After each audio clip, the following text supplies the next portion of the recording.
भगवान विष्णु के 10 अवतारों में से चौथा अवतार है नरसिंह अवतार, जिसे उनके सबसे रौद्र और अद्वितीय रूपों में से एक माना जाता है। लेकिन क्या आपने कभी सोचा है कि विष्णु जी ने ऐसा अद्भुत रूप आधा मानव और आधा सिंह क्यों धारण किया?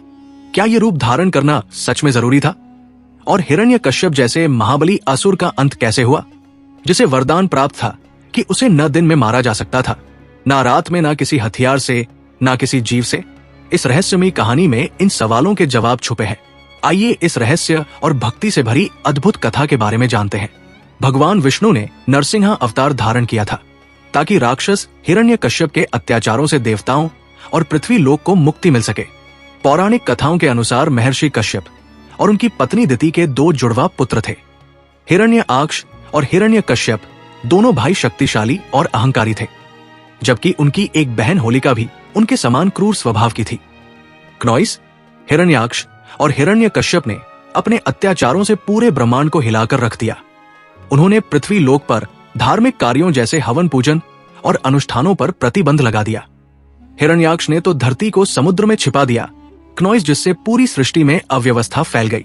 इस अराजकता को समाप्त करने के लिए भगवान विष्णु ने वराह अवतार लिया और हिरण्यक्ष का अंत किया। लेकिन हिरण्यकश्यपों का घमंड कम नहीं हुआ।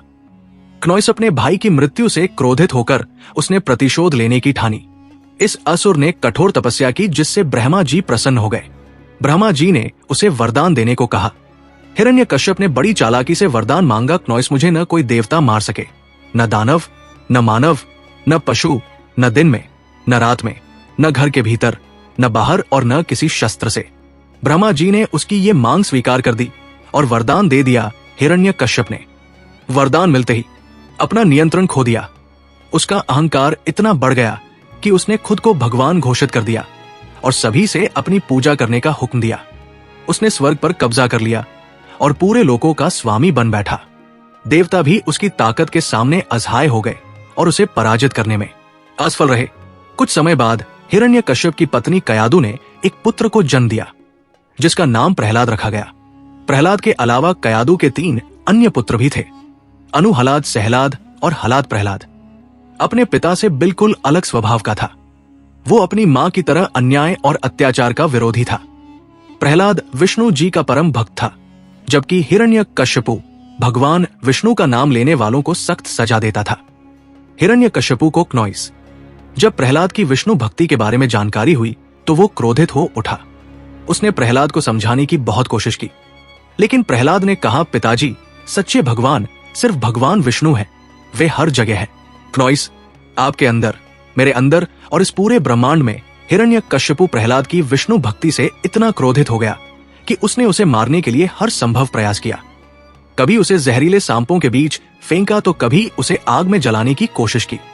क्नौइस, लेकिन हर बार भगवान विष्णु ने अपने भक्त प्रहलाद की रक्षा की। एक बार हिरण्यकश्यप ने अपनी बहन होलिका की मदद ली। उसने प्रहलाद को अग्नि कुंड में बैठाने का आदेश दिया। होलिका के पास भगवान शंकर द्वारा दी गई एक विशेष चादर थी, क्नौइस, जो उसे अग्नि से सुरक्षित रखती थी। योजना यह थी कि प्रहलाद अग्नि में भस्म हो जाएगा और होलिका सुरक्षित बाहर आ जाएगी। लेकिन भगवान की कृपा से चमत्कार हुआ। तेज हवा के झोंके से वो चादर उड़कर प्रहलाद के ऊपर आ गई। क्नौइस, परिणाम स्वरूप प्रहलाद सुरक्षित रहा और होलिका अग्नि में जलकर भस्म हो गई। आखिरकार उसने क्रोधित होकर प्रहलाद को अपने दरबार में बुलाया और एक खंभे से बांध दिया। उसने प्रहलाद से कहा, अब बुलाओ अपने भगवान को और देखता हूं वे तुम्हें कैसे बचाते हैं। इतना कहते हुए उसने अपनी खड़ग से खंभे पर जोरदार प्रहार किया। अचानक खंभे से भयंकर गर्जना गूंजी और भगवान विष्णु नरसिंह अवतार में प्रकट हुए। ये उनका अद्वितीय रूप था, आधा मानव और आधा सिंह। हिरण्यकश्यपु इस अप्रत्याशित दृश्य से भयभीत हो गया। भगवान नृसिंह ने उसे पकड़ लिया। क्नौइस, लेकिन प्रश्न ये था, वरदान के कारण हिरण्यकश्यप को मारा कैसे जाएगा? भगवान सिंह ने उसे दिन और रात के संधि समय में मारा, जब न पूरी तरह दिन था और ना रात। वे उसे महल के दरवाजे की दहलीज पर ले गए, क्नौइस, जो न घर के अंदर थी न बाहर, और उन्होंने अपने नाखूनों से उसका वध किया, जो न शस्त्र थे और न ही बिना शस्त्र के। साथ ही उनका नरसिंह रूप न मनुष्य था न पशु। इस प्रकार हिरण्यकश्यप का अंत हुआ। क्नौइस, उसके मरते ही समस्त लोकों में हर्ष और उल्लास फैल गया। इसी दिन को नरसिन्हा जयंती के रूप में मनाया जाता है में रोशनी का साथ दिया गया है।